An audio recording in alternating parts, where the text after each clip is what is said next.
começando, que estão no curso ainda de medicina, ou que mesmo quem está começando na área de cirurgia é uma anatomia que é meio confusa.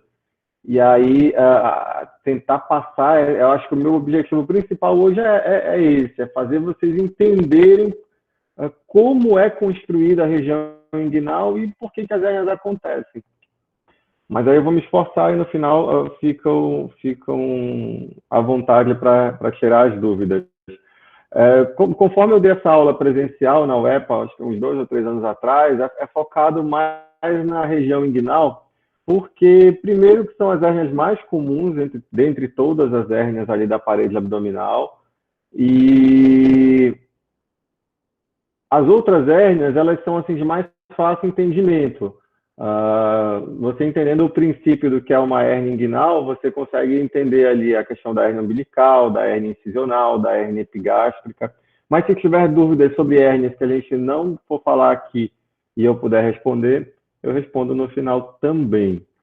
Tá? Então, a hérnia, por definição, ela é uma protusão anormal de um órgão, de um tecido, através de um defeito nas paredes ao redor. Isso é um conceito geral que serve para várias situações, porque a gente vai falar da hérnia da parede abdominal, que é a hérnia do cirurgião geral.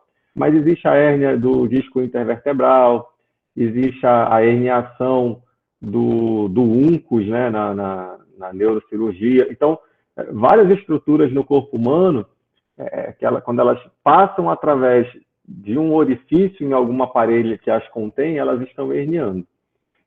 A palavra hérnia, ela tem essa origem etimológica aí, que quer dizer ruptura ou protrusão.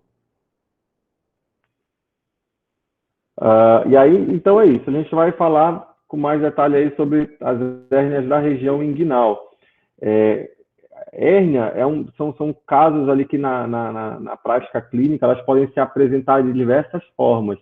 Existem casos que são bem complexos, bem graves, como está ilustrado aqui na foto, e existem situações ali que muitas vezes você tem até dificuldade para detectar no exame físico, que você fica em dúvida. O paciente ele te descreve os sintomas bem característicos da hérnia, mas que na hora do consultório, na hora da avaliação, você não consegue detectar. A gente vai falar um pouquinho mais sobre o exame físico de hérnia.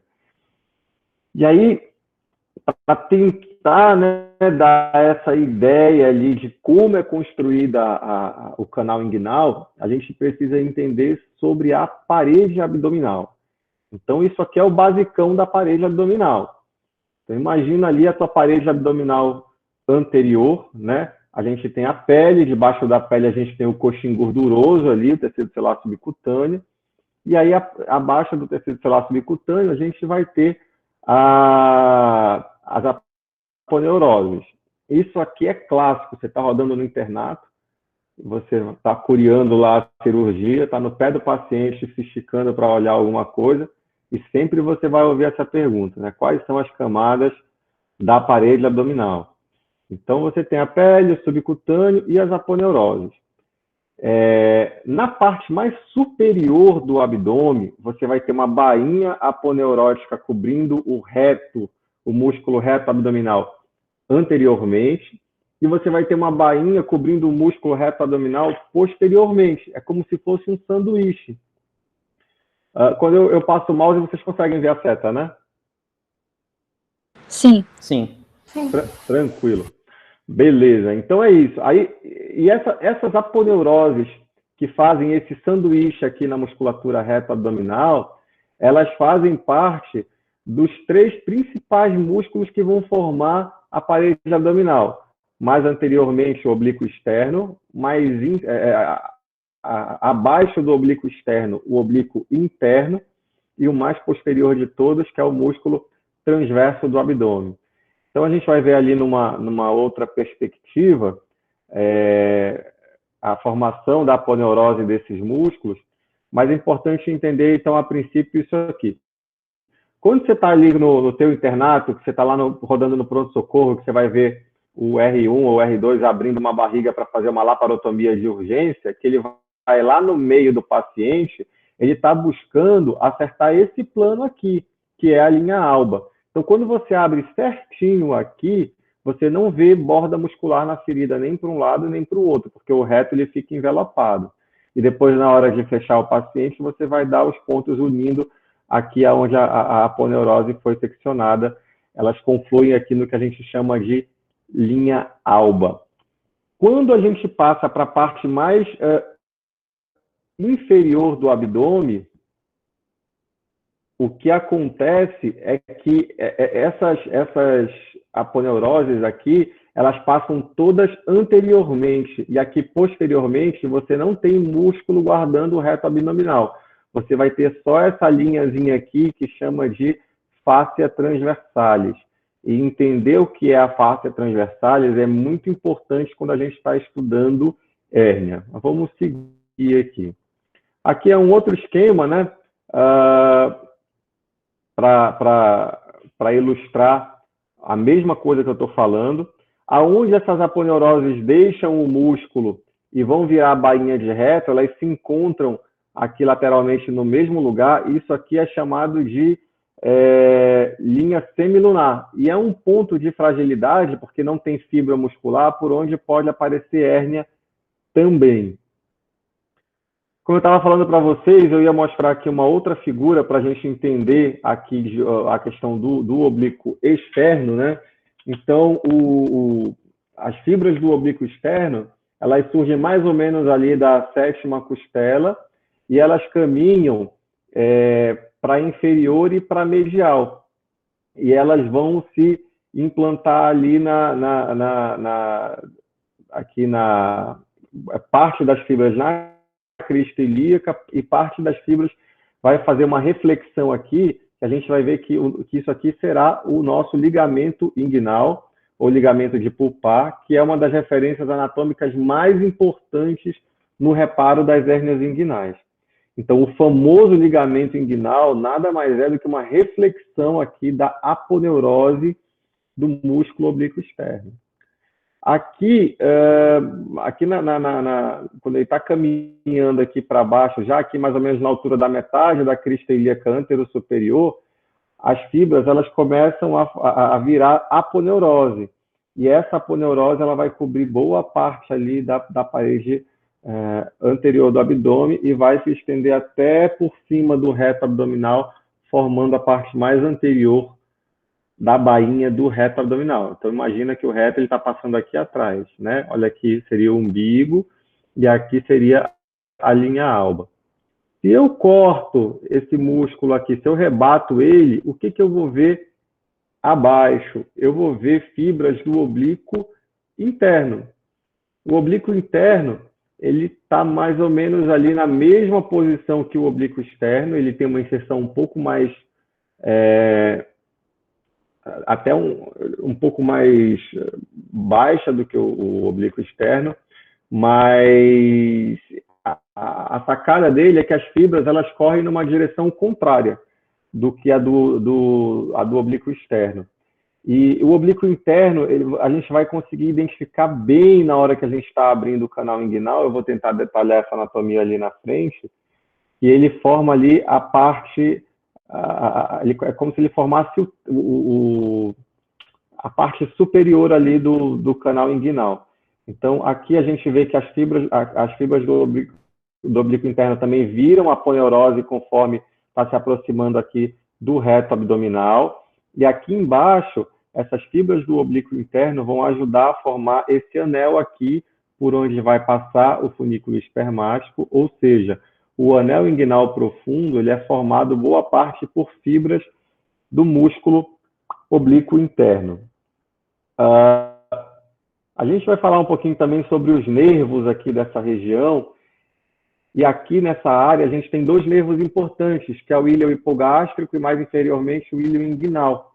Eles passam ali sobre o oblíquo interno e eles furam o oblíquo interno e aqui no canal inguinal eles ficam abaixo do oblíquo externo. Esses nervos, quando eles são amarrados, presos ali na hora que você está fazendo os reparos, isso é causa de dor e muitas vezes uma dor super difícil de tratar no pós-operatório. Abaixo aqui das fibras do oblíquo interno, aí a gente vai encontrar o músculo transverso do abdômen, é um músculo um pouquinho menor. As fibras do transverso do abdômen aqui mais inferiores, junto com as fibras do músculo oblíquo interno, vão formar esse arco aqui sobre o anel inguinal interno, que a gente chama de arco aponeurótico transverso. As fibras do oblíquo interno e do oblíquo externo, elas se transformam numa aponeurose ali, meio que única, quando vão se inserir, quando vão virar a bainha que vai passar sobre o reto. E normalmente quando a gente, aqui o canal inguinal está mais ou menos aqui nessa altura. Então quando a gente disseca tudo bonitinho para fazer o reparo, a gente chega a ver aqui na parte de cima as fibras do oblíquo interno, mas o que a gente vê mais aqui para medial é o que chama de tendão conjunto, que é a aponeurose forte ali do oblíquo interno e do transverso. Então, aqui eu tentando ter uma visão, tentando mostrar de todas as formas, né? Aqui um corte, um corte seccional ali da parede abdominal como um todo, para a gente entender como é que as aponeuroses desses músculos formam a bainha do reto. Aqui a gente tirando os folhetos músculo a músculo para entender a construção deles. E aqui a gente olhando para o canal inguinal, como se a gente estivesse olhando uma pessoa cortada, ali um pouco acima da virilha. A gente está olhando de cima e a gente consegue ver os folhetos aqui que compõem todas as camadas que tem naquela região. Então, eu tenho pele, abaixo da pele eu tenho a gordura. Isso aqui também vão perguntar muito para vocês, né, sobre as camadas até chegar no canal inguinal. E aí você, no tecido celular subcutâneo, você tem duas fáscias, que é a fáscia de Camper, a fáscia de Scarpa. O Camper é aquela gordura, logo que você corta a pele, que está na cirurgia, você cai numa gordura bem frouxa. Essa gordura é a fáscia de Camper. E aí, quando você rompe a fáscia de Camper, você vê uma fásciazinha mais fininha, mais bem delimitada, mas bem frágil, que é a fáscia de Scarpa, ela é mais profunda. Tem pacientes que às vezes têm a fáscia de Scarpa um pouquinho mais avantajada, mais bem formada. Quando você está fazendo o acesso, às vezes você acha que chegou na aponeurose do oblíquo externo, que a gente vai ver que é a parede ali anterior do túnel inguinal, e aí você secciona e você não cai no canal inguinal, você cai em mais gordura, porque na verdade você estava na fáscia de Scarpa ainda. A minha dica, às vezes a gente consegue decorar que tem a fáscia de Camper, que tem a fáscia de Scarpa e não consegue decorar quem vem primeiro. Então, é a ordem alfabética. O Camper é a letra C, quando você está abrindo o canal inguinal, é o primeiro que você vê. O Scarpa, que é a letra S, é a que é a mais profunda. Depois da fáscia de Scarpa, aí sim vem o músculo, a aponeurose do músculo oblíquo externo. E aí você tem o oblíquo interno e o transverso, como a gente viu ali anteriormente. Atrás do transverso, a gente tem a fáscia transversalis. Essa fáscia transversalis, ela é uma capa bem fina que ela recobre todo o abdômen por dentro. Dependendo de em que local a gente está visualizando a fáscia transversalis, ela vai receber um nome diferente. Por exemplo, ela pode estar recobrindo a musculatura lombar, o psoas ali mais posterior, aí chama de fáscia do psoas. Enfim, ela vai receber o nome da estrutura por onde ela está passando. Ela também é conhecida como fáscia endopélvica. E, por definição, né, o conceito de hérnia é você ter uma ruptura da fáscia transversalis. A primeira estrutura de contenção das vísceras aí intraabdominais é a fáscia transversalis. Então, rompeu a fáscia transversalis, quando vai fazer protrusão entre as outras estruturas e vai herniar. Então, por definição, hérnia é uma ruptura da fáscia transversalis. Quando a gente está estudando esses componentes da parede aí, a fáscia transversalis é o que tem de mais posterior, é o que está recobrindo ali o abdômen por dentro. Se vocês gostam de fazer churrasco, se vocês gostam de cozinhar, às vezes a gente está preparando ali a carne e tem parece Tem um plástico filme que fica bem aderido ali à carne. Se você puxar com delicadeza e tiver uma faca bem afiada, você vem tirando e ele vem saindo inteiro, como se fosse aqueles plásticos que cobre coisa quando você compra que é novo, que você tira aquele plásticozinho, que ele sai inteiro. Aquilo ali é a fáscia que recobre o músculo. Aquilo dentro do abdômen é a fáscia transversalis. É exatamente aquilo. Então, aqui é uma outra ilustração para a gente tentar botar ali todos os músculos em contexto, mas aqui ele já tirou o oblíquo externo de cima. A gente vê aqui as fibras do oblíquo interno e aqui o transverso do abdômen, e logo abaixo do transverso eu tenho a fáscia transversalis, que quando rompida vai permitir a herniação. Vê aqui, olha, aqui o finalzinho das aponeuroses do oblíquo interno junto com a aponeurose do transverso faz esse arco aqui, que é o arco aponeurótico transverso. Isso aqui é um marco de referência para o canal inguinal quando a gente está operando. É meio difícil de entender essas fotos, às vezes, de cadáver fora de contexto, mas aqui eu coloquei só para ilustrar ali a fáscia transversalis. Então, aqui, ó, lembra do filé mignon lá? O reto parece um filézão. Isso aqui é o reto, o músculo reto abdominal. Aqui, provavelmente, ele está acima da arcada de Douglas, semicircular de Douglas, porque aqui você tem a bainha posterior ainda dele, não é aquela parte em que todas as aponeuroses passam anteriormente, porque aqui ele está rebatendo o que seria aqui a aponeurose do transverso, e aqui esse folheto para baixo, ele dissecou, ela ficaria grudada na aponeurose do transverso, ele dissecou. Isso aqui seria a fáscia transversalis.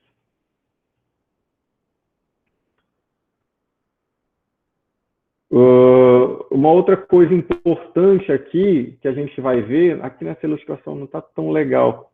Aqui eu acho que é mais para ilustrar o canal inguinal em si. É que eu vi femoral, ainda não é hora de falar do canal femoral, aqui não dá para ver não. Aqui é para ver o canal inguinal, é isso. Então, quando a gente vai falar do canal inguinal em si, a gente precisa saber o que é e saber identificar os anéis inguinais, que você tem o superficial ou externo, a gente consegue palpar ele no exame físico, e a gente tem aqui o anel inguinal interno. Então, são esses anéis aqui que vão delimitar ali onde começa e onde termina o canal inguinal. Às vezes eu gosto de chamar de túnel inguinal. Quando a gente fala que é um túnel, dá uma ideia melhor do que é essa estrutura. Essa foto ela está bem legal, que ela bota aqui no contexto, olha, o reto abdominal ele estaria subindo aqui, está aqui aquelas musculaturas todas que a gente falou, oblíquo externo, oblíquo interno e transverso, e aqui ele rebateu, né, porque ele quer mostrar a anatomia, e aqui ele até deixou aqui rebatidinho para a gente ver que ele tirou daqui da frente o que seria o folheto do oblíquo externo, o folheto do oblíquo interno, e deixou só essa aponeurose aqui do transverso do abdômen. Aqui é inferior, então toda a aponeurose do transverso do abdômen, ela passa anteriormente ao reto. Isso que está passando aqui para trás não é a aponeurose se dividindo, não. Isso aqui é a fáscia transversalis. Nessa parte inferior do abdômen, a única da parede abdominal ali, a única proteção que tem atrás do reto é a fáscia transversalis. As aponeuroses dos outros músculos passam todos anteriormente. Veja aqui, olha, aquilo que eu estava ilustrando aqui, nas outras fotos parece que aquele arco que eu falava o tempo todo era só o oblíquo interno, mas não. O músculo transverso também ajuda a formar aquele arco, e são principalmente aqui prolongamentos de fibras do músculo oblíquo interno que forma esse anel. Então, esse anel dá passagem para estruturas que vêm de lá de dentro do abdômen, passar sobre esse túnel aqui e ir em direção à bolsa escrotal. E no homem, né, o que passa nesse túnel aqui, no túnel inguinal, é o cordão espermático, que a gente vai ver já já. E na mulher, o ligamento redondo do útero. Tá dando para entender mais ou menos? É meio confuso, né? Ainda mais online é meio difícil, eu estou me esforçando. Tá dando para entender mais ou menos o que é a anatomia do canal inguinal, o que é o canal inguinal, que é um túnel de comunicação entre a parte interna aqui do abdômen e a bolsa escrotal. É simplesmente isso. Assim, professor. Compreenderam? Sim, professor. Sim, professor. Beleza. Então tá bom, aí é isso. Então aqui acho que a melhor ilustração para a gente entender o canal inguinal é essa aqui, né?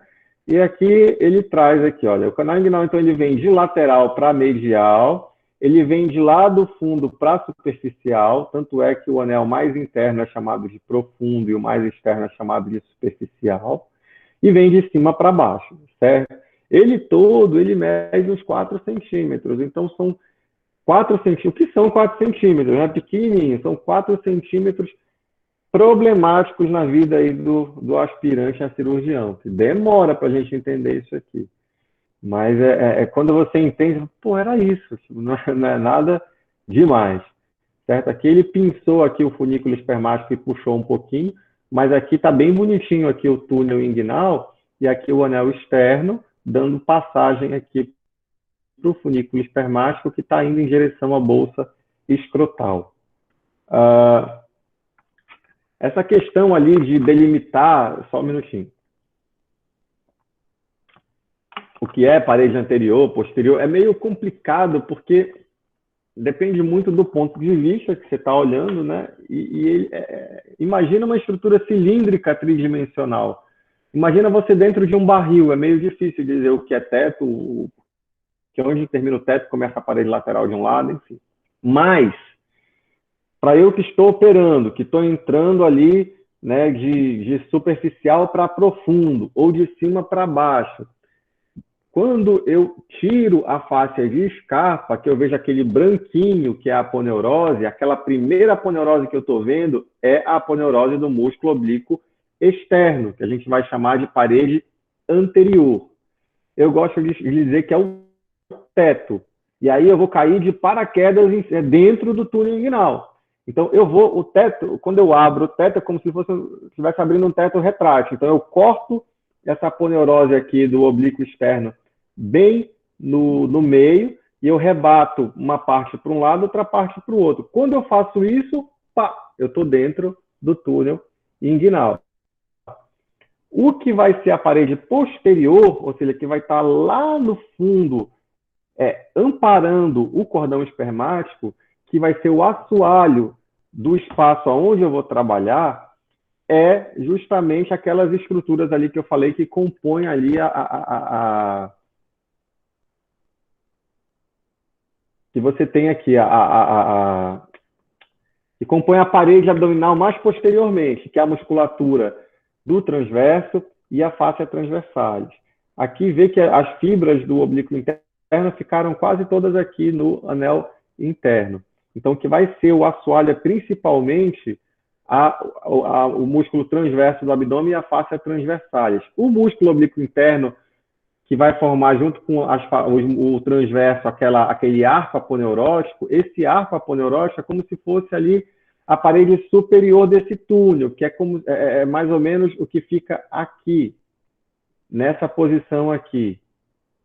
E a gente vai chamar de parede inferior o que fica nessa posição aqui, que é o ligamento inguinal e o ligamento lacunar, que a gente vai ver lá na frente o que é. Para mim, explicando, é tudo muito óbvio, mas para eu tentar fazer entender, eu faço um esforço danado. Eu espero que vocês estejam entendendo, porque assim é bem tranquilo. Não transformem num bicho de 7 cabeças, não, tá bom? Isso aqui a gente vai ver já já, mas é isso. Acho que aqui dá para ter uma boa ideia do que é o túnel inguinal. Então, as hérnias inguinais, propriamente ditas, né, a gente vai falar de femoral também, elas são muito, muito mais comuns nos homens. 10 casos de homem para 1 caso de mulher.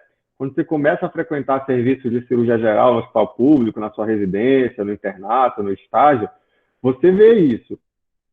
Que na enfermaria tem Você opera ali um monte de homem e quando aparece uma mulher com caso de hernia inguinal é um caso raro. Todo mundo quer operar porque quase nunca tem, né?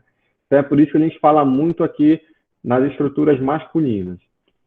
Então, o cordão espermático, que é o que passa ali, né, dentro do túnel inguinal, ele é composto por todas essas estruturas aqui. Vocês sabem que a origem do testículo é ali no retroperitônio, e ali mais ou menos pela 20ª semana da embriogênese, o testículo ele faz o deslocamento e o túnel inguinal serve para isso, para dar passagem para o testículo por ali. Aí ele vai levando ali os vasos, vai levando o ducto deferente, ele implanta abaixo ali na bolsa escrotal. Então, as estruturas do funículo espermático são as estruturas que estão relacionadas ao testículo. A gente tem o músculo cremaster. O músculo cremaster ele se forma a partir também de fibras do oblíquo interno. Ele recobre ali todo o funículo espermático. Quando a gente vai tratar uma hérnia indireta, a gente precisa abrir esse cremaster para poder dissecar as estruturas do funículo. Mas ele não tem tanta importância assim na questão do reparo das hérnias inguinais. Dentro do funículo espermático, a gente tem a artéria que nutre o testículo, e aí se você não fizer uma dissecção cuidadosa, a gente vai ver que na hérnia indireta, o saco herniário, que é o que a gente quer tratar, a hérnia propriamente dita, ela desce junto com essas estruturas. E o desafio da cirurgia é você conseguir separar o saco dessas estruturas. E se você não fizer uma dissecção cuidadosa, você pode lesionar ou ligar a artéria cremastérica e a artéria testicular. E aí você vai ter atrofia do testículo depois no pós-operatório.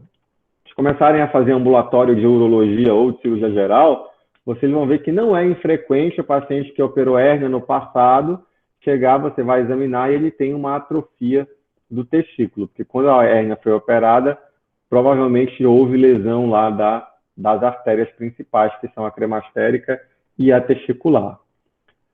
O ducto deferente, né, que sai ali da cauda do epidídimo e vai lá se inserir dentro da uretra prostática para levar os espermatozoides. Ele passa também no funículo espermático. O plexo pampiniforme, que é aquela rede venosa avantajada que dá para fazer a drenagem do sangue do testículo de volta para o coração, faz esse trabalho contra a gravidade, por isso que precisam ser muitas veias para poucas artérias. O conduto peritônio vaginal, então, é um prolongamento do peritônio que esse prolongamento acontece quando o testículo está migrando. Então, imagina mais ou menos, a minha mão aqui é a parede abdominal e eu sou o conteúdo intra-abdominal e a ponta do meu dedo aqui é o testículo quando está se formando na embriogênese aqui dentro da barriga. Está dando para ver, eu acho, né? Eu não estou me vendo. E aí, quando eu vou fazer essa migração em direção à bolsa escrotal, quando o testículo ele vai empurrando o peritônio. E aí, o que está passando aqui, que vocês estão vendo aqui, que vai passar aqui através da minha parede abdominal, e quem dá essa passagem é o túnel inguinal, é o meu testículo que está indo se implantar lá dentro da bolsa escrotal, ele está descendo, e quando ele faz esse movimento, ele vai levando junto com ele o peritônio. Quando ele chega lá, esse peritônio que ele levou, então ficou uma comunicação ali da parte intraabdominal com a bolsa escrotal. Aí essa abertura que se formou pela questão da descida do testículo, ela se fecha, ela se oblitera completamente. Quando essa abertura não se oblitera, quando ela não se fecha, então você vai ter uma comunicação do abdômen com a bolsa escrotal, através do funículo espermático. E é essa que é a origem das hérnias inguinais indiretas, que a gente vai ver lá na frente. E passa aqui também no funículo espermático o ramo genital do nervo gênito-femoral, que é a lesão neurológica mais comum nas cirurgias de reparo de hérnia. Muita coisa que eu estou falando aqui, algumas eu lembro de pontuar e outras não, são questões clássicas de prova, tá? Então lembrem que o ramo genital do nervo genitofemoral é a lesão neurológica mais comum nas cirurgias de reparo de hérnia, e qualquer prova dessa de residência que vocês vão fazer nos próximos meses ou anos, pode perguntar isso aí, como já foi perguntado várias vezes. Na mulher, é bem mais simples. É só o ligamento redondo do útero. Então, aqui, ó, eu estou naquela visão que eu estava tentando explicar com a minha mão. Eu estou dentro da barriga.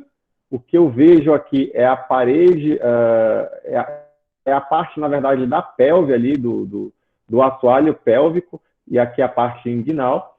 E o ligamento redondo do útero, que ajuda a dar a sustentação aqui do útero, ele passa, ele entra aqui e é ele que vai correr dentro do ligamento do canal inguinal da mulher. Esses ligamentos aqui, eles são super importantes, né, de você conhecê-los, de você entender, saber aonde estão, para que você consiga entender a cirurgia, né, de reparo das hérnias inguinais. Então, quando você está começando a aprender a operar a hérnia, a primeira coisa que te fazem aprender são esses ligamentos aqui. Quando eu estudei anatomia, não tem tanto tempo assim, tem, deixa eu ver, 17 anos. Estava no primeiro ano de faculdade. O professor já falava, não existe mais epônimo em anatomia. A nomina anatômica atual, não sei nem como é que está isso hoje em dia. A nomina anatômica atual, há 17 anos atrás, dizia que você tinha que dar nome para cada estrutura e o nome anatômico correto, não o nome de alguém que estudou aquilo ali. Em cirurgia, isso é balela. O cirurgião preza muito por tradição, né? Então, às vezes o cirurgião não conhece o nome da nomina anatômica oficial, mas conhece pelo epônimo. O ligamento inguinal, então, você vai ouvir também como ligamento de pulpar. E cai na prova. Apesar de existir uma nomina anatômica oficial, mas o professor de cirurgia da faculdade que você quer entrar, ele vai querer saber se você sabe o que é o ligamento de pulpar e o que é o ligamento de Cooper. Cai na prova de residência com epônimo. O ligamento inguinal é talvez a estrutura mais importante, é a primeira que a gente aprende a identificar quando está operando hérnia. Que quando eu mostrei lá naquele início da aula para vocês, a primeira aponeurose que compõe essa parede é a do oblíquo externo. Então, a reflexão dessa aponeurose, ela forma o ligamento inguinal. A gente vai ver de novo lá na frente daqui a pouquinho. O ligamento pectíneo ou ligamento de Cooper, ele é um espessamento do periósteo do ramo do pubis ali. Né? Quando eu tiver as figuras é mais fácil de mostrar. Ele é super importante quando a gente vai reparar a hérnia femoral. Então, assim, falou em ligamento pectíneo ou de Cooper, é obrigatório a pensar em hérnia femoral, tá? Prova, né? Falou em ligamento pectíneo, falou em ligamento de Cooper, ele está querendo me perguntar alguma coisa sobre hérnia femoral. Tranquilo, a gente vai ver isso lá na frente. Quando eu dei essa aula a primeira vez, depois a gente foi fazer algumas cirurgias lá no São Camilo. Eu não sei se alguém que está aqui hoje com a gente estava nessa leva. Mas, enfim, eu fiz uma cirurgia, uma época que eu marcava algumas cirurgias de SUS para a gente fazer, e uma paciente de sexo feminino, eu lembro bem, era uma hérnia femoral. E aí a gente conseguiu fazer o reparo e deu para ver direitinho a anatomia, mostrar o ligamento de Cooper, mostrar as estruturas ali que compõem o anel femoral. Vou tentar passar para vocês aqui através das próximas ilustrações. O ligamento lacunar ou de Gimbernar, ele é a inserção do ligamento inguinal no pubis. É bem fácil também de identificar e bem fácil de entender quando eu mostrar a foto. O trato ileopúbico, que muito cirurgião antigo chama de cinta de Thomson, são fibras ali do transverso abdominal que passa um pouquinho depois ali do ligamento inguinal. E também a gente vai ver que elas são importantes ali na questão do reparo das hérnias. A gente, quando vai fixar a tela no reparo da hérnia inguinal, a gente pega um pouquinho do trato ileopúbico da cinta de Thomson e um pouquinho do ligamento inguinal. E quando a gente fala sobre reparo laparoscópico de hérnia, você saber identificar mais ou menos ali onde está o trato ileopúbico é importante, que você vai ver que para reparar a hérnia for laparoscopia, a gente bota a tela no lugar lá que ela tem que ficar e prende ela na parede com umas farrachas, com uns grampos. E você, abaixo ali do tráfeo ileopúbico, é o único local em que você não vai grampear nada, porque é uma região que tem muitos vasos e aí você pode ter um sangramento ali bem problemático. O tendão conjunto a gente viu várias fotos, então é a inserção conjunta aqui das aponeuroses do músculo oblíquo interno e transverso do abdômen no reto. Então, vai formar aqui um tendão conjunto. Isso serve também de referência para fazer o reparo das hérnias, principalmente nas técnicas mais antigas, como a clássica e tradicional técnica de Bassini. Eu vou mostrar para vocês. Vamos lá.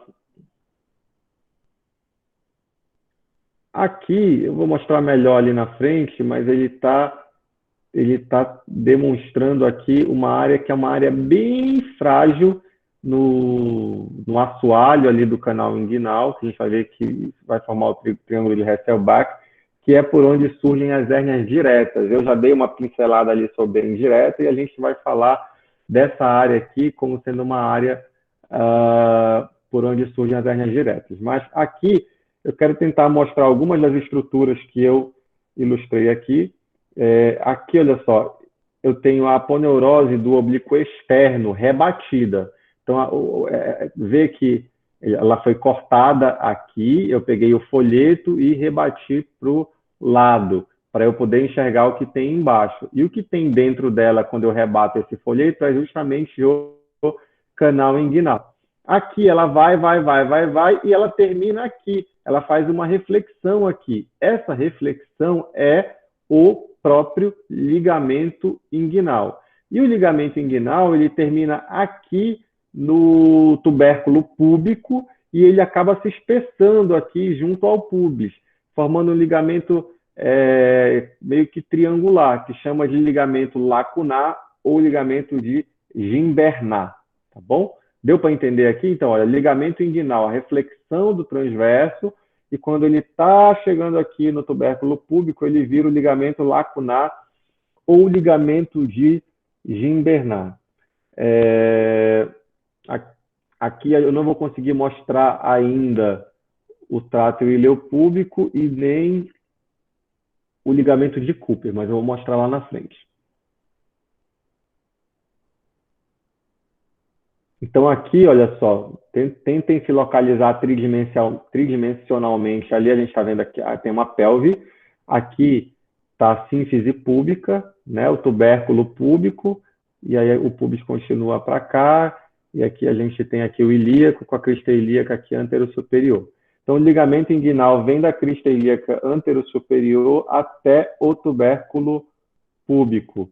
E aqui próximo do tubérculo púbico ele fica um pouco mais espessado e forma o ligamento lacunar ou de Gimbernat, que eu estou repetindo o tempo todo. Tranquilo? O ligamento lacunar ou de Gimbernat é o que forma ali a parede medial do canal femoral, que a gente vai ver lá na frente, que é o sítio por onde acontecem as hérnias femorais. Ah, tá aqui, já é isso. As hérnias femorais, tá? Então, eu expliquei bastante aqui sobre o túnel inguinal. Aqui vocês estão vendo que é só anatomia, ninguém está falando de hérnia.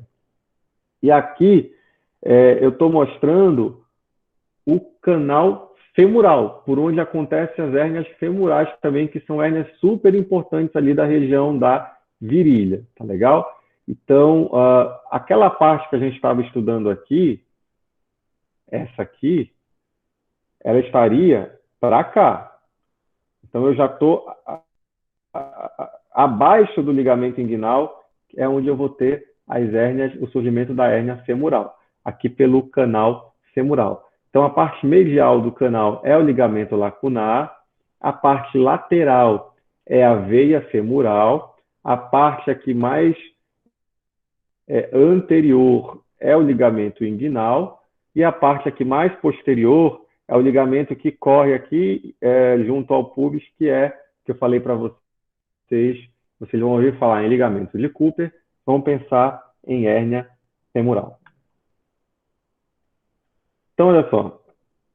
Aqui eu estou vendo a bacia por fora, né? Eu estou de fora olhando a bacia. Aqui eu já voltei para aquela minha visão interna. Então, como se eu estivesse com uma câmera de laparoscopia ou como se eu estivesse dentro ali da barriga do cadáver dissecada, para eu entender as estruturas aqui do canal inguinal, da região inguinal, mas vistas de dentro para fora, tá legal? Então aqui, olha só, eu tenho o tal do ligamento inguinal, que vem lá da crista ilíaca antero-superior e vai se inserir aqui no tubérculo púbico. Perto de se inserir no tubérculo púbico, esse ligamento ele se espessa e forma esse ligamento aqui, que é o lacunar, ou ligamento de Gimbernat. O ligamento de Gimbernat é a referência medial para o canal femoral, que é esse canalzão aqui. O ligamento inguinal é a parte anterior, tá bem? A parte lateral é a própria veia femoral. E a parte posterior é o ligamento que passa aqui em cima, no periósteo aqui do púbis, e a gente consegue ver isso aqui na cirurgia, se a gente abrir o assoalho do canal inguinal, a gente consegue ver isso aqui. Então, aqui passa um ligamento, que é o ligamento de Cooper, tá bom? Quando eu vou operar a hérnia femoral, que é uma herniação por esse orifício, eu começo a prender a tela aqui, até chegar próximo da veia, depois eu dou um salto com essa tela e passo a prender ela no ligamento inguinal, porque eu preciso deixar isso aqui liberado. Por isso que é tão importante associar ligamento de Cooper à hernioplastia femoral. Ela é a referência principal da correção cirúrgica. Quando eu estou falando de hérnia inguinal, as hérnias inguinais elas surgem nessa topografia aqui, tá bom?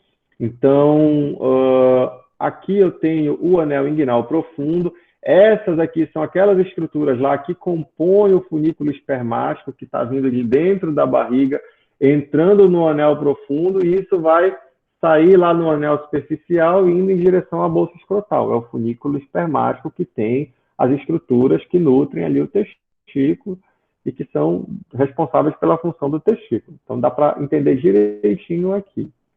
Aqui, a gente consegue ver os vasos epigástricos inferiores, que são estruturas importantes também para a gente entender ali a questão para a gente entender as hérnias inguinais propriamente ditas.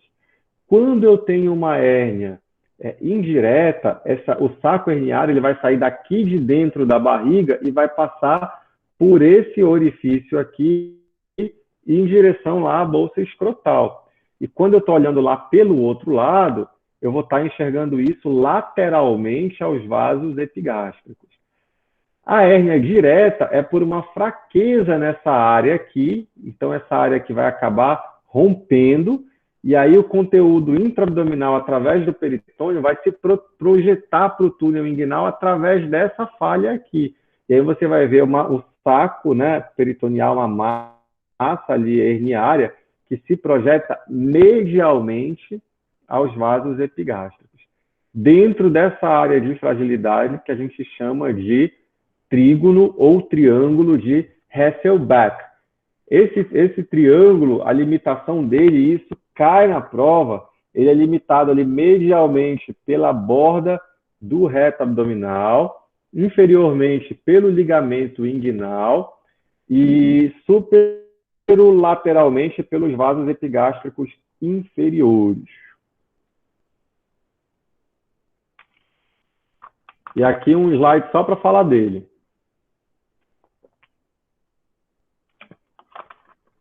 Então, aqui eu estou tentando passar a visão de dentro. Essa é a visão que você vai ter quando está operando, que é a visão, a cirurgia aberta, né? Que é a visão de anterior para posterior ou de superficial para profundo, como queiram.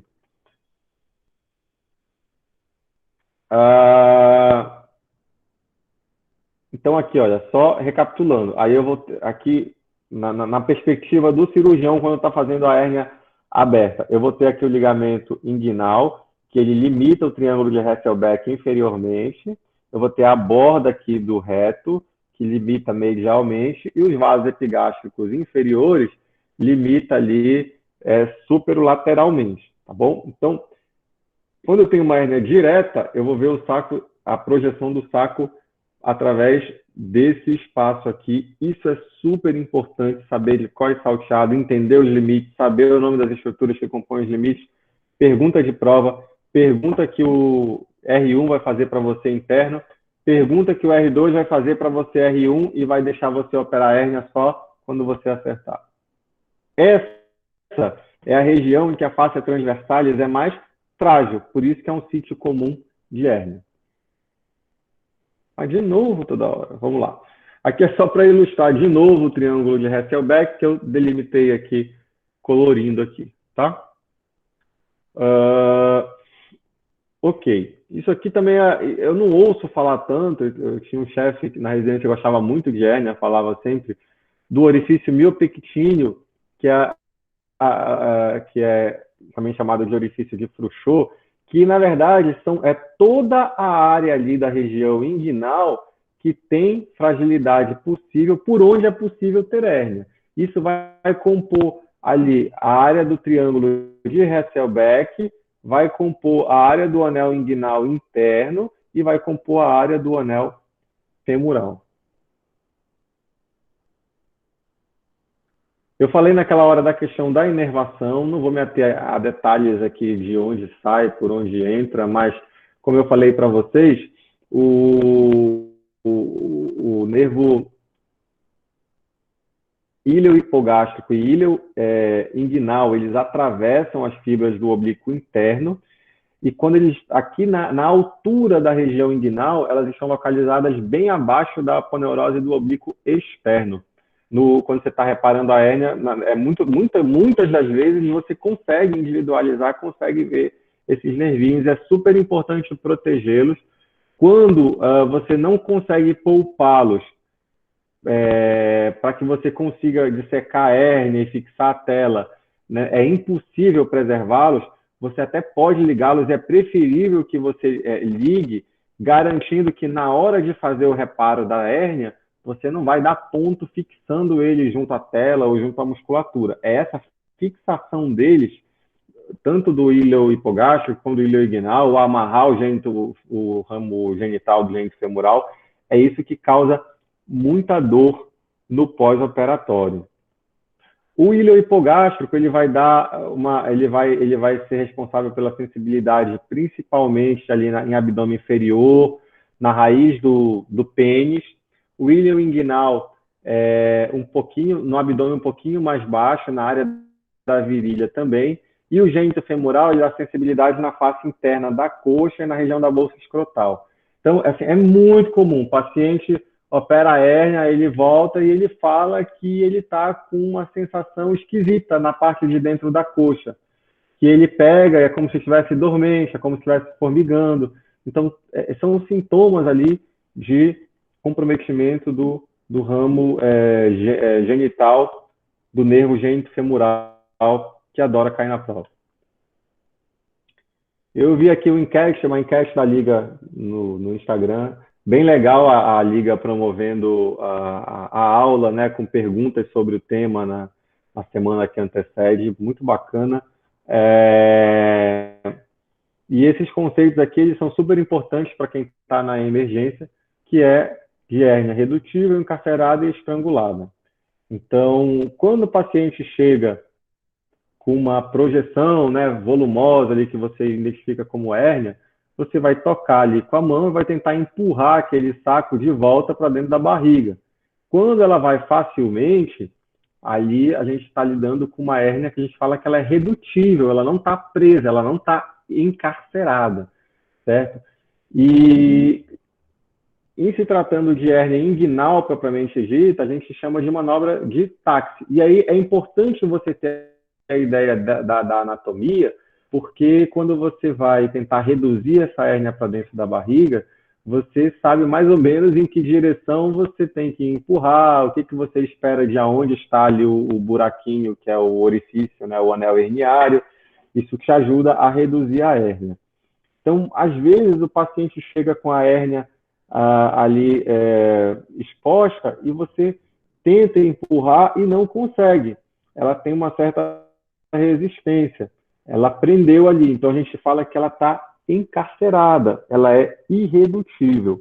E o problema da hérnia encarcerada é que o anel herniário começa a comprimir ali as estruturas e aí a circulação começa a ficar comprometida, o sangue até passa mal, mas não consegue retornar, e aí aquela estrutura que está herniada, que muitas vezes é uma alça intestinal, começa a inchar, a engurgitar, e aí quando você tem o sofrimento vascular deflagrado, a gente está diante de uma hérnia estrangulada, que é tudo o que a gente não quer, né?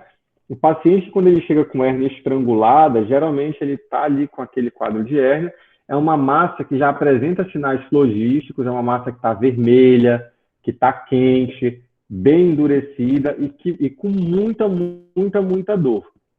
Eu vi também numa das questões das enquetes dessa semana, e isso é super importante, quem não respondeu a enquete, ou quem não viu, ou quem, enfim, nunca ouviu falar, é um princípio super importante para qualquer médico, qualquer cirurgião, e que muito cirurgião formado não sabe. Não se reduz hérnia estrangulada. Então, o paciente já apareceu lá na emergência, a hérnia está presa, não tem sinal flogístico, a dor é mais ou menos, mas assim, com jeitinho você consegue reduzir? Você pode reduzir. Agora, muita dor, o paciente já apresentando ali sinais de instabilidade hemodinâmica, talvez, ou mesmo que não, mas apresentando sinais flogísticos ali na hérnia, pode já estar tendo um comprometimento vascular do intestino ali dentro daquele saco, você não consegue avaliar isso só pelo exame físico. E aí, quando você força a barra para reduzir, você pode estar empurrando para dentro da cavidade abdominal uma alça intestinal necrosada, isquemiada ou mesmo perfurada. E aí, você transforma o problema da hérnia estrangulada numa peritonite grave e acelera aí a morte do teu paciente. Então, hérnia estrangulada é uma emergência cirúrgica, uma urgência cirúrgica. Não é para reduzir, não é para colocar para dentro. Então, veja aqui, olha só. Isso aqui não dá para dizer se seria uma hérnia indireta ou direta, mas aqui está as fibras ali do oblíquo interno com o transverso que forma aquele arco aponeurótico que eu falei para vocês. Bem aqui está o funículo espermático e aqui sai o saco herniário. E aqui ele abriu o saco herniário e a gente vê que dentro do saco herniário tinha a alça intestinal. Se essa hérnia que o camarada não conseguia reduzir no exame físico, ela estava encarcerada, né? Mas aí quando ele abre, ele se depara com isso aqui já é uma hérnia que foi estrangulada e você já tem aqui sofrimento vascular do intestino. Esse caso eu tinha operado pouco antes de quando eu preparei a aula, uns 2 anos atrás. Então eu estava bem fresquinho na época, eu devo ter relatado. Hoje eu não lembro de detalhes, mas é um paciente que eu atendi na emergência com uma hérnia encarcerada já com sinais flogísticos, então uma hérnia estrangulada assim, e aí a gente indicou cirurgia, inclusive foi tarde da noite, acho que meia-noite, e foi indicada a cirurgia porque era uma hérnia estrangulada, certo? Então aqui eu estou com o saco herniário e eu estou prestes a abrir o saco herniário. Quando eu abro o saco herniário, parecido com a ilustração lá que eu mostrei para vocês, eu encontro dentro o conteúdo que estava dentro do saco, que era a alça intestinal. Então, como ela ficou estrangulada durante algum tempo, o intestino já estava em sofrimento, já estava bem azulado, bem, na verdade já estava violáceo ali, roxinho, né? Estava quase ali para chegando no estágio de necrose. Depois desse roxo ele fica preto, que aí é a necrose deflagrada. Então a gente liberou ali, abriu um pouquinho ali o orifício interno que estava estrangulando ali a raiz do mesentério para deixar esse intestino respirar. Essa abordagem é toda feita pela incisão na área inguinal, não é barriga, não é a incisão mediana clássica, não. Hernia inguinal, mesmo as complicadas, a maioria você consegue resolver bem através da incisão inguinal. E aí, quando eu abri esse saco herniário, que eu me dei de cara com essa realidade, aí me deu vontade de chorar, né? Tipo, 1h da manhã, cansado, pô, vou ter que fazer uma enterectomia e uma enteroanastomose. Deixa eu tentar passar aqui. Olha, então aqui, com maior detalhe aqui, a alça já com sofrimento vascular importante, algumas sufusões hemorrágicas aqui no mesentério. Mas aí a gente pega, né? Ele não tinha muito tempão assim de isquemia, de hérnia estrangulada. E não vou dar uma chance para ele.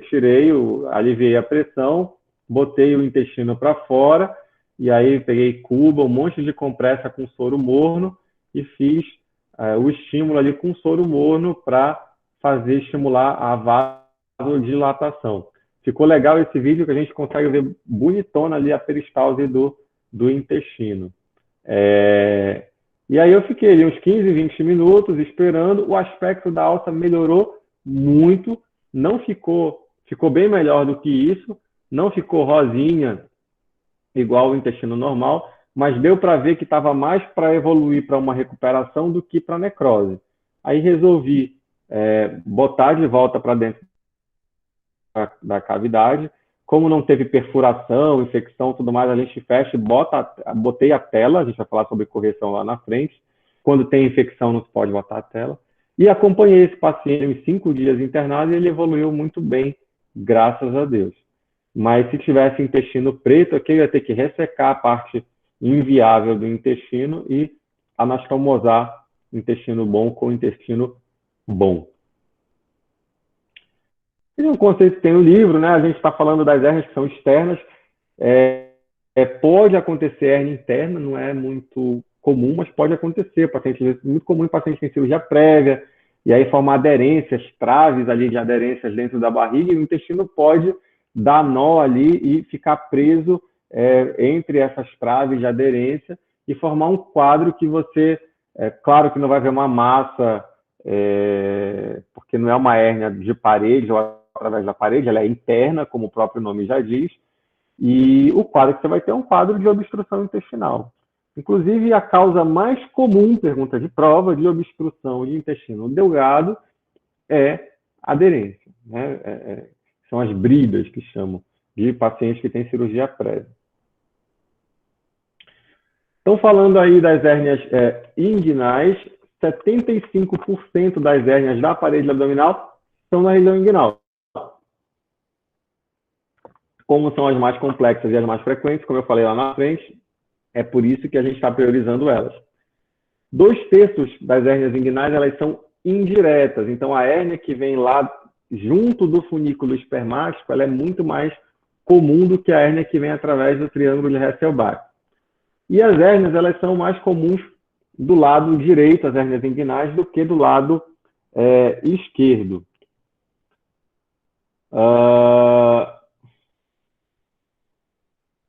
Tem uma explicação que é sobre a questão da descida do testículo. Então, a descida do testículo no lado direito, ela é mais precoce.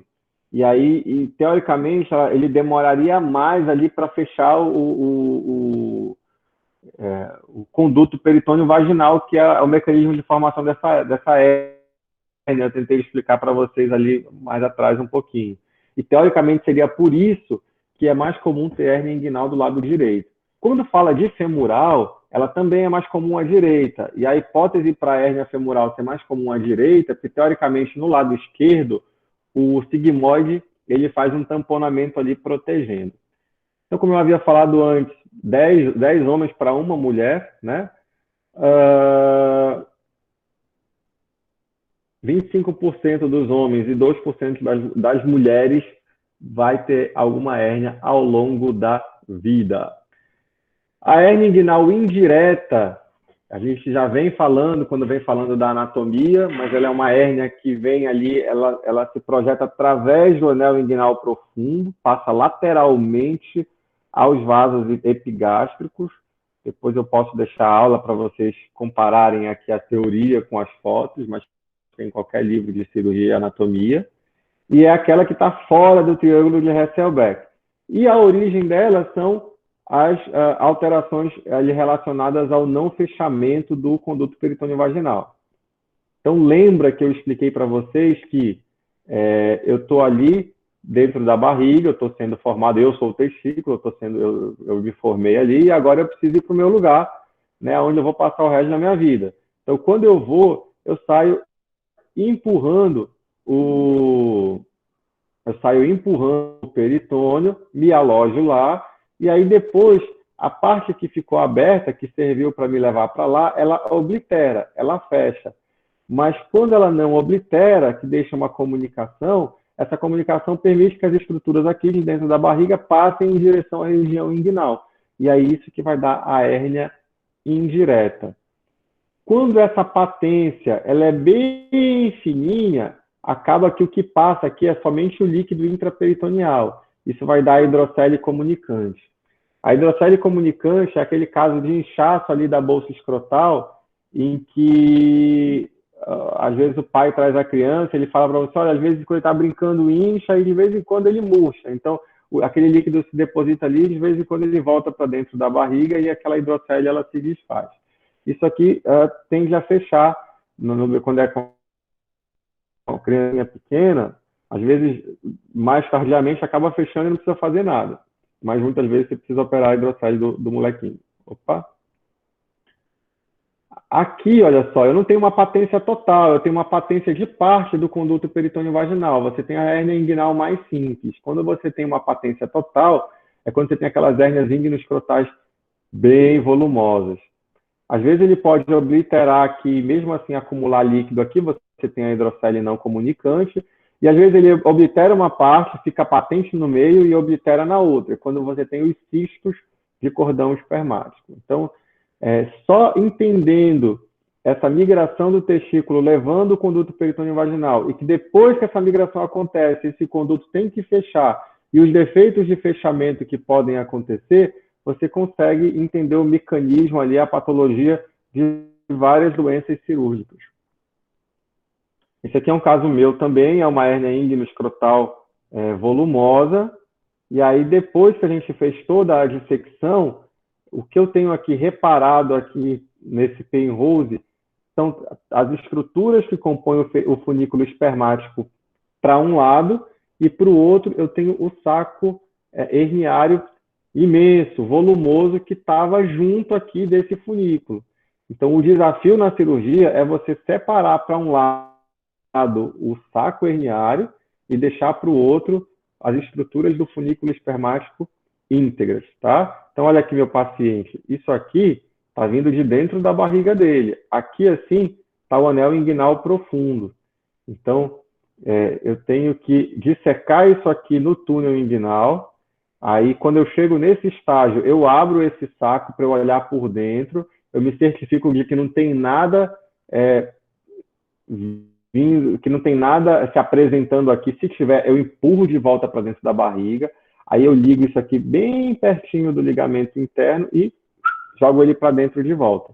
Aí eu vou ter a anatomia que deveria ser, né, original ali do canal inguinal, sem a protrusão do peritônio junto com estruturas, que é o saco herniário.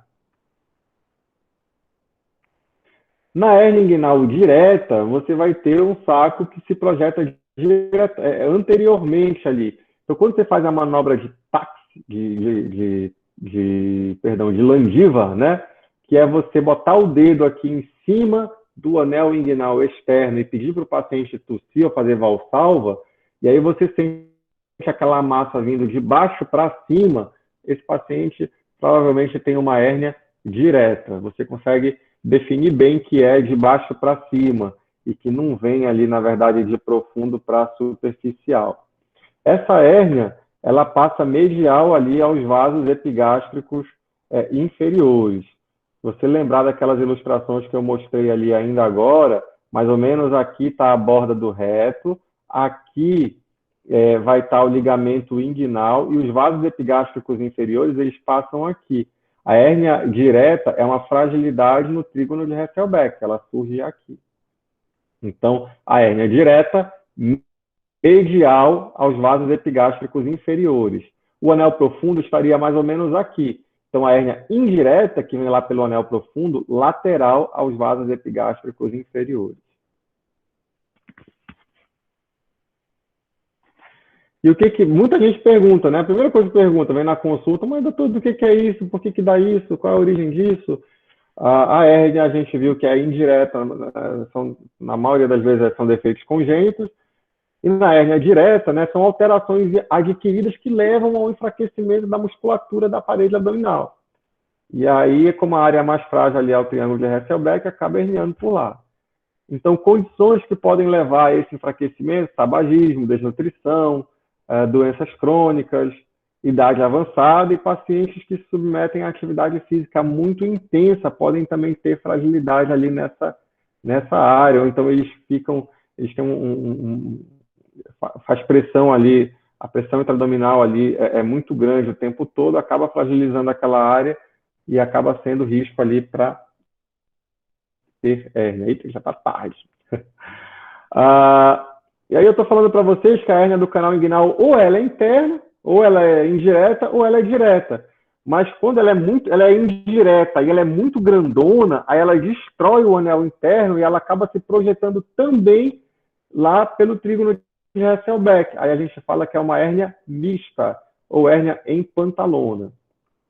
Às vezes, o que desliza ali no anel inguinal não é só o peritônio trazendo o conteúdo intestinal. Às vezes, um órgão inteiro desliza ali pelo anel inguinal. Quando você tem um órgão passando por ali, como o cólon, principalmente o sigmoide, ou a própria bexiga, você fala que isso é uma hérnia por deslizamento. Então, são conceitos aí muito comuns quando a gente está estudando hérnia. A hérnia femoral, né, ela é muito, assim, ao contrário da inguinal, ela é muito mais comum em mulher do que homem, é o mesmo 10:1. Ela tem um potencial muito maior de estrangulamento do que a hérnia inguinal, portanto, toda vez que você faz um diagnóstico de hérnia femoral, ela é cirúrgica. Não dá para tratar a hérnia femoral de forma conservadora, porque o risco de estrangular é muito grande, né? E aí aquela coisa que eu estava falando para vocês, é mais comum à direita, uma teoria seria que o sigmoide protege ali do lado esquerdo. E aí, explicando ali os tipos de hérnia, a gente consegue finalmente falar da classificação de Nihus, e quando você estiver também no internato ou no R1, você vai ter que saber isso aqui de cor e salteado. Não vão perguntar para você se a hérnia era direta ou indireta, vão perguntar se era tipo 1, tipo 2, tipo 3, tipo 4, A, B, C, D, e isso também cai em prova. A hérnia tipo 1 é a hérnia da criança. Ela passa ali pelo funículo espermático, mas o anel interno ele não é alargado. O problema ali foi só a persistência ali do conduto peritônio vaginal. Na hérnia tipo 2, é a mesma hérnia indireta, que passa através do anel interno, só que esse anel interno está alargado, ele está afolosado, e a hérnia passa por lá. Na hérnia tipo 3, aí é que você vai ter a hérnia da fragilidade do triângulo de Hesselbeck, que é a hérnia direta. A hérnia direta propriamente dita é a 3A. Aquela hérnia em pantalona que eu falei lá atrás, é quando você tem uma hérnia indireta que é tão grande que ela acaba se projetando também para cima do triângulo de Hesselbeck, é uma hérnia mista, é a 3B. A 3B é a hérnia mista. E a 3C é a hérnia femoral. Então, uma hérnia femoral na classificação de Nihus é uma hérnia 3C. Você fala assim, paciente hérnia 3C. Você já sabe que é uma hérnia femoral. E a hérnia recidivada é chamada de hérnia tipo 4. 4A quando é recidivada direta, 4B recidivada indireta, 4C femoral e 4D recidivada mista. Então, o principal achado é você notar um abolamento na região inguinal. Isso, às vezes, é bem desafiador, porque o paciente fala, mas no exame físico, quando ele chega no consultório, você não consegue detectar. Você pode pedir para ele ficar em pé, para ele pular, para ele caminhar, para ele andar de um lado para o outro. São manobras ali que ajudam a desencadear a protrusão naquelas hérnias que o saco é muito pequeno, ou o anel é muito apertado e que você não consegue identificar a protrusão na hora da avaliação física. O paciente ele pode relatar dor ou desconforto, uma dor muito forte sugere estrangulamento. Parestesia é muito incomum ali na apresentação clínica inicial das hérnias inguinais, mas podem acontecer por conta da inervação que a gente viu ali anteriormente. Situações que cursam com aumento da pressão intra-abdominal, ascite, ganho de peso, obesidade, são fatores, né, para o surgimento da hérnia. Hipertrofia prostática, o camarada ele acaba tendo que fazer força para vencer aquela resistência ali da próstata, ele faz muita força para esvaziar a bexiga, e isso acaba sendo um fator de risco. Ascite, tosse crônica também, porque você, quando tosse muito, você tem um aumento ali, um aumento constante da pressão intra-abdominal através da tosse.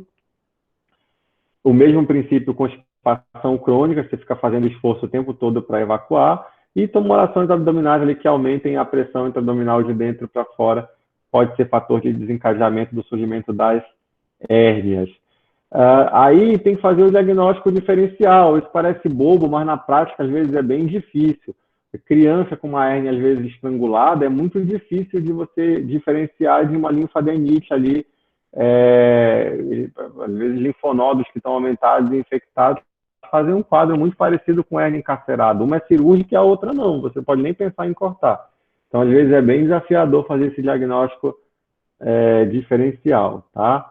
Mas é sempre importante pensar em outras coisas. Então, o saquinho está aumentado, será que tem hérnia mesmo ou é só líquido, né? Que é a hidrocele. É bem mais simples quando é só líquido. Então, essa massa, ela reduz, ela é móvel, né? Porque se for fixa, pode ser uma tumoração, pode ser um linfonodo aumentado, né? Na adenite, tudo mais. Então, tem várias situações aí que fazem diagnóstico diferencial. Landiva foi o que eu falei para vocês. Você pressiona ali o anel inguinal externo, você consegue identificar isso no exame físico, pede para o paciente tossir, fazer valsalva. Se você sente a massa vindo de baixo para cima, é uma hérnia direta, provavelmente.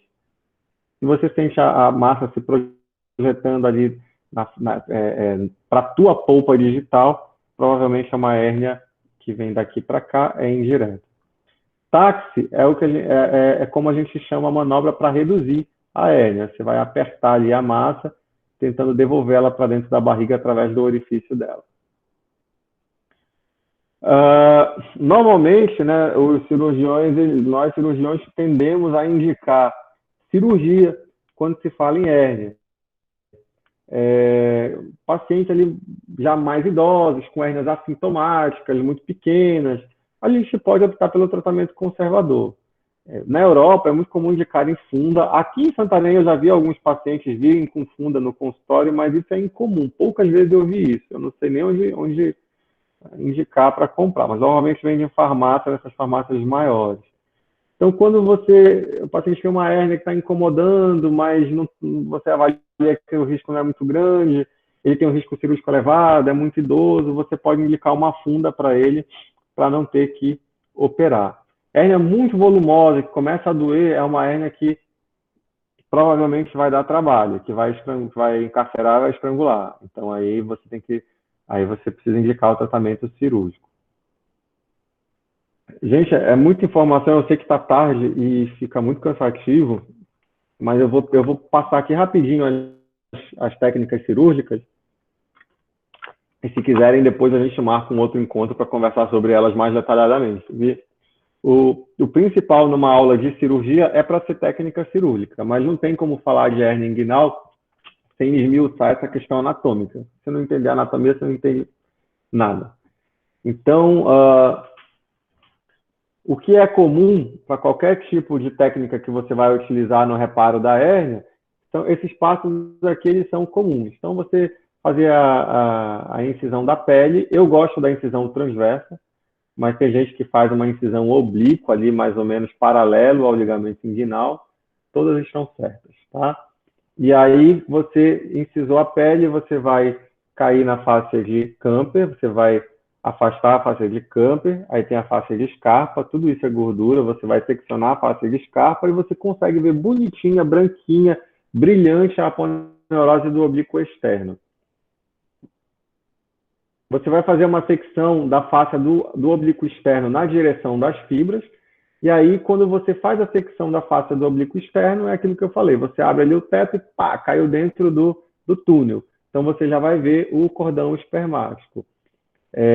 Você isola os elementos do cordão espermático e você tem que separar o saco herniário do cordão. Quando a hérnia é direta, o saco está só grudado ali e é muito fácil de você separar, é muito tranquilo. Você consegue puxar o cordão para um lado e deixar o saco para o outro. E você aperta assim e você vê ele indo para dentro da barriga ali através do assoalho inguinal, onde era o trígono de Hasselbeck. Quando a hérnia é indireta, você tem que abrir as fibras do cremaster e aí você vai separar o saco herniário das estruturas do cordão dentro do funículo espermático. Tanto faz ser indireta quanto direta, o princípio é o mesmo, é separar o saco herniário, aí você abre o saco, quando é indireta você reduz o conteúdo, dá pontinho ali próximo do orifício interno. Se a hérnia for direta, você joga aquilo para dentro e você pode dar uns pontinhos fechando ali a parede posterior do assoalho inguinal para aquilo não ficar caindo na tua frente na cirurgia. E aí você vai fazer as técnicas de reforço dessa parede posterior inguinal, que são as mesmas técnicas, tanto faz se a hérnia for indireta quanto direta. Técnica que não usa tela, a Bassini, Schuldeis, McVeigh para as hérnias femorais e com tela a Liechtenstein, que é a mais conhecida. A técnica de falso eu vou mostrar para vocês e tem algumas telas especiais ali que são possíveis também de utilizar. Então, o clássicozão aqui é a técnica de Bassini. Os cirurgiões mais antigos, que muitos ali deram aula, ou vão dar aula para vocês, enfim, são de escolas bem antigas, não tem costume de aplicar tela, né? Eles fazem essa técnica aqui. É bem provado que quando você coloca a tela, o índice de recidiva é muito menor. Aqui na técnica de Bassini, o que acontece é o seguinte, eu vou pegar aqui o que seria o tendão conjunto. Às vezes esse tendão conjunto ele está em toda essa área e é legal que você tenha um reforço, mas às vezes não, você só tem o tendão conjunto aqui quando está chegando próximo ao reto abdominal. Mas aí você pega ali a parte, isso aqui está aberto, é por aqui que tá vindo a hérnia. Então você pega a borda superior ali do assoalho inguinal, que são fibras do oblíquo interno, são fibras do transverso principalmente e da fáscia transversalis, e você vai amarrar isso aqui no ligamento inguinal. Vê que quando ele passa o ponto, ele pega um pouquinho aqui do trato ileopúbico, que é a cinta de Thomson. Então são passados alguns pontos ali separados e isso é amarrado. Isso aqui, ele fica meio tenso, essa abertura, ela é uma abertura grande. Quando você aproxima sob tensão. Então, a gente sabe que o princípio de qualquer sutura é não ter tensão.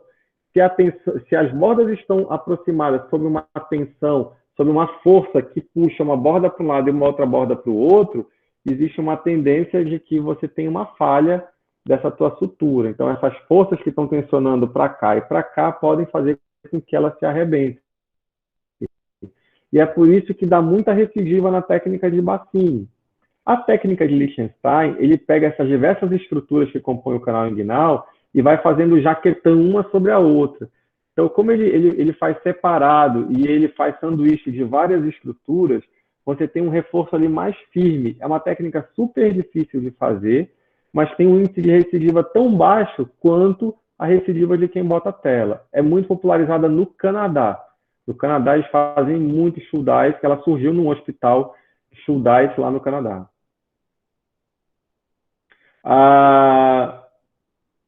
A técnica do Liechtenstein, ela veio para resolver esse problema da tensão que você tem ao aproximar as estruturas ali no bacine. Então, você pode até fazer um bacine para colocar a tela, ou não, se quiser também você não faz. Mas aqui, lembra, imagina que aqui eu tenho a parte ali, a parte superior ali do assoalho inguinal. E aqui eu tenho o ligamento inguinal. Aqui no meio eu tenho a falha, né, que estava aberto, ou o anel inguinal bem alargado. E se eu fosse aproximar isso aqui disso aqui, eu aproximaria com tensão. Quando eu boto a tela, eu tiro a tensão. Eu botei uma prótese aqui, colocando como se eu estivesse botando tecido aqui no meio, um tecido que não existe, eu estou substituindo por um tecido sintético. Então é por isso que o uso da tela, ela revolucionou as cirurgias de hérnia. Quando você usa a tela, você fala que você está fazendo uma técnica de reparo sem tensão, ou em inglês, né, tension free. No Liechtenstein, ele começa prendendo a tela aqui no tubérculo púbico, vem suturando a tela aqui no ligamento inguinal. Na altura do anel interno, ele corta a tela, então uma parte passa por baixo, a outra passa por cima, e ele acaba, com a tela, ele refaz o ligamento inguinal interno. Então, se ele era largo, ele fica calibrado aqui pela tela. Prende aqui na aponeurose ali do oblíquo interno, no tendão conjunto, dá um pontinho aqui e está resolvido o problema. Diego, é assim que você faz a cirurgia? Não, eu não faço assim, porque no serviço onde eu aprendi, tinha o chefe, o primeiro chefe do serviço, que era o Dr. Felício Falsi, ele não gostava de fazer essa secção aqui. Então, o que ele fazia? Ele vinha prendendo a tela, quando chegava aqui, ele dava a volta total com a tela aqui, e ele meio que trazia o anel para cá, ele lateralizava o anel. Então, o novo anel inguinal interno do paciente que eu opero, ele é composto pela tela com o ligamento inguinal, que é o que foi feito bem aqui. Então, vê aqui o ligamento inguinal, ele vem prendendo aqui a tela. Quando chega bem aqui, ele dá a volta na tela inteira e continua prendendo. Então, o novo anel profundo, ele fica limitado pelo ligamento inguinal e pela borda da tela. Não tem a famosa gravatinha. Mas e aí, dá certo? A gente fazia trabalhos comparando as duas técnicas. Existem trabalhos de gerações anteriores de residentes, trabalhos, inclusive, publicados em congressos do Colégio Brasileiro de Cirurgiões, que demonstram que o índice de sucesso e de complicações é exatamente o mesmo. Então, funciona bem, eu acho mais simples, eu faço assim. Mas você vai ver, na maioria das vezes, 99% das vezes, você vai ver essa técnica aqui. Isso aqui são telas especiais, elas são bem cômodas de usar, por exemplo, o plug, quando você tem uma hérnia indireta ou uma hérnia femoral, você pode só enfiar esse guarda-chuva aqui no buraco, você sutura essa parte de cima aqui na borda do orifício e o cone aqui fica para ali. Então você acaba obliterando aquele orifício e aí a estrutura não vai mais fazer protrusão por ali. Que seria mais ou menos isso aqui, ó. Ele está enfiando aqui o cone através do orifício e depois ele vai suturar aqui as bordas aqui do cone nas bordas do orifício.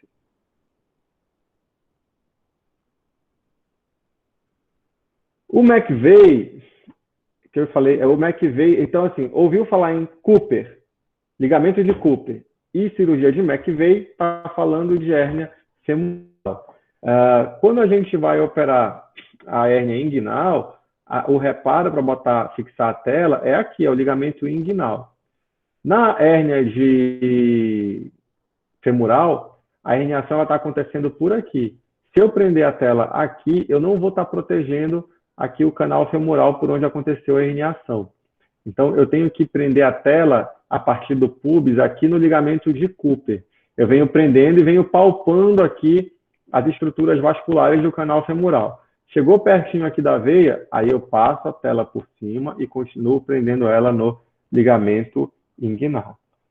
Então, essa que é a cirurgia de McVeigh. Eu usava isso aqui na residência, só lá que eu via.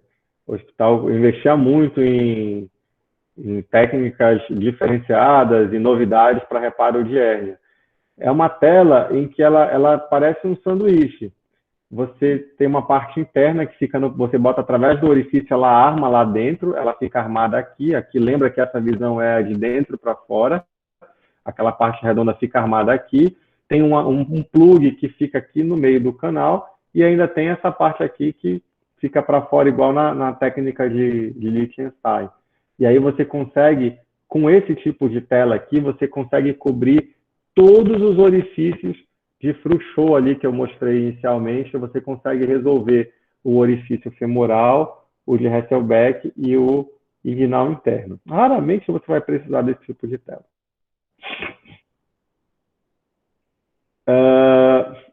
Na laparoscopia, eu entendo bem o que é o reparo laparoscópico da hérnia, porque faço laparoscopia urológica, mas não tenho experiência com reparo laparoscópico de hérnia inguinal.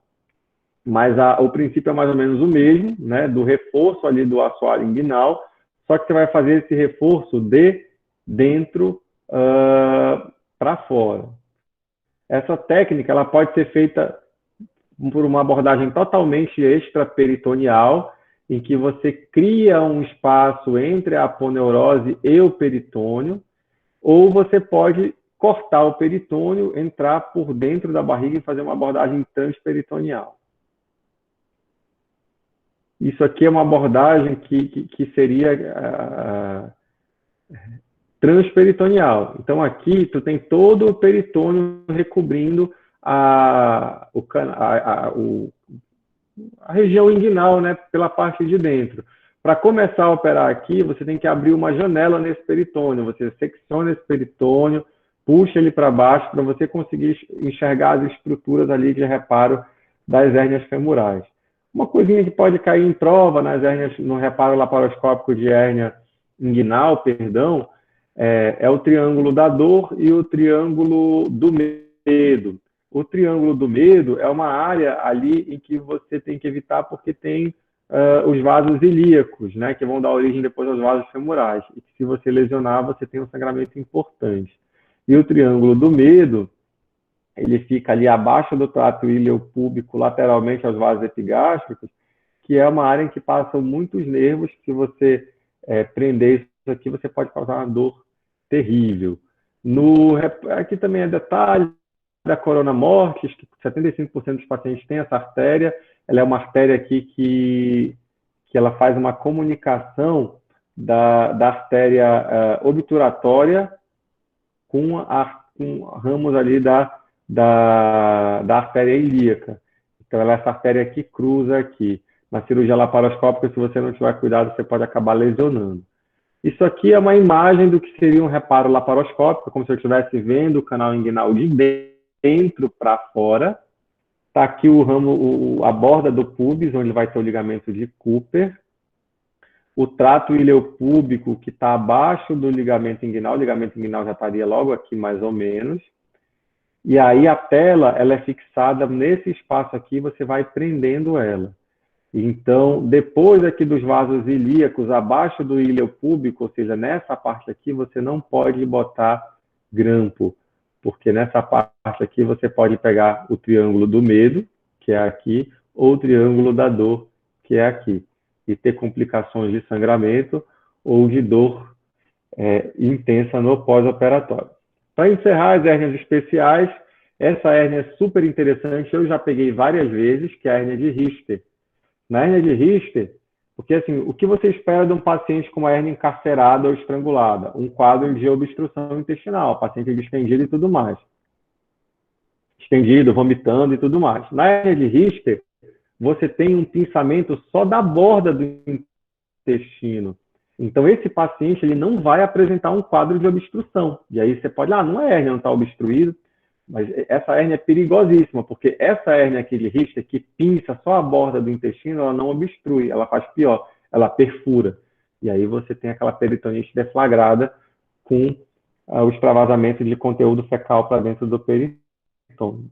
A hérnia de meio é uma hérnia que você tem, é uma hérnia em W que fala, né? É muito azar acontecer isso aqui com o cidadão, mas pode acontecer. Aí, perguntinha de prova de professor mal intencionado, né? Que gosta de perguntar rodapé de livro. Hérnia de Littré é quando você tem um divertículo de Meckel inflamado ou não dentro do saco herniário. Amiange é quando você tem um apêndice fecal inflamado ou não dentro do saco herniário. E Guerin-Jeau é quando você tem um apêndice fecal inflamado ou não dentro de um saco de hérnia femoral. Então aqui, olha só, o seco, está aqui o apêndice fecal. O apêndice, e aqui, intestino herniano. Ele tentou fazer um esquema aqui o anel inguinal interno, do que seria o intestino junto com o apêndice herniano. A gente poderia classificar isso aqui como uma hérnia de Amiange, porque tem apêndice dentro do saco, mas também uma hérnia inguinal ali indireta. Aqui uma outra ilustração, olha aqui, ó. Então aqui o seco, o apêndice acaba descendo ali junto do funículo espermático, e aí nessa situação eu tenho uma hérnia de Amiange. Quando eu explorar o saco, eu vou encontrar o apêndice fecal. Nessa parte aqui, lembra que as fibras musculares terminam, vira a aponeurose para poder formar a bainha do reto. Quando abaixo ali da linha semilunar de Douglas, né, que a gente fala, que é quando essas fibras passam a ser totalmente anteriores, aqui abaixo da linha semicircular de Douglas, perdão, na linha semilunar, que é nessa linha aqui, que corresponde a esse nível aqui da junção das aponeuroses, é uma área de fragilidade. É extremamente raro, mas mais ou menos aqui dessa altura, onde tem a linha semicircular de Douglas, né? Dessa altura para baixo, na linha semilunar, ou seja, nesse espaço aqui, eu posso ter herniação. É muito raro, mas quando acontece, a gente chama de hérnia de Spiegel, tá? Ou Spiegel. Normalmente, as hérnias na parede abdominal você vai ver ou na região inguinal, inclui esse canal femoral, ou na linha média. Raramente aqui para baixo. Geralmente no umbigo ou na região epigástrica. Aqui você vai ver muito quando for hérnia incisional. O paciente tem cirurgia anterior. Gente, é isso. Acho que deu para dar uma noção. É muita coisa. Fica um pouco cansativo.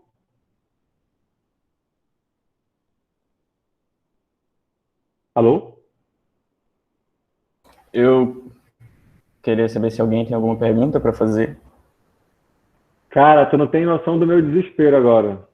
Eu achei que ia ser igual uma manchete que eu vi na UOL um dia desses, que o professor deu aula por 2 horas e não percebeu que estava offline.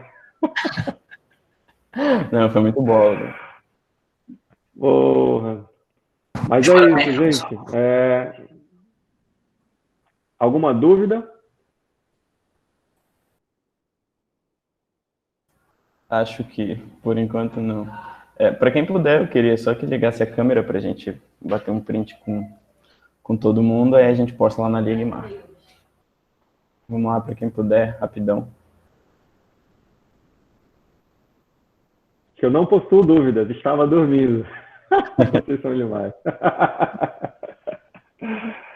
Vamos lá.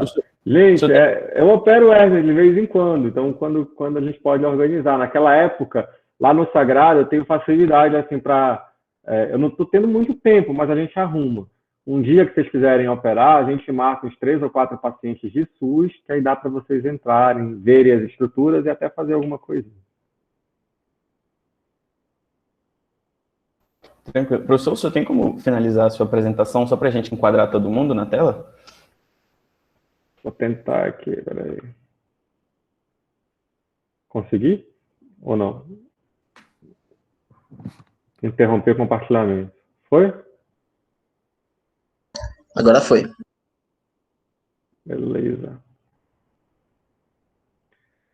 Pô, Joás, da rede, cara. Tu assististe essa aula na rede? Não, tu não prestaste atenção.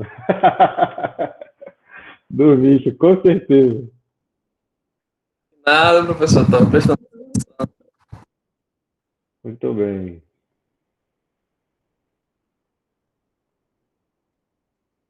Bati aqui o print já. Obrigado Beleza? pela oportunidade, professor, pela excelente aula. Nem avisa. Assim que a gente puder, a gente marca outra oportunidade. E o que eu tinha para falar com os gigantes, eu vou falar no grupo, porque já demorou muito tempo e tudo mais. Tranquilo. Mas só agradecer mesmo a oportunidade.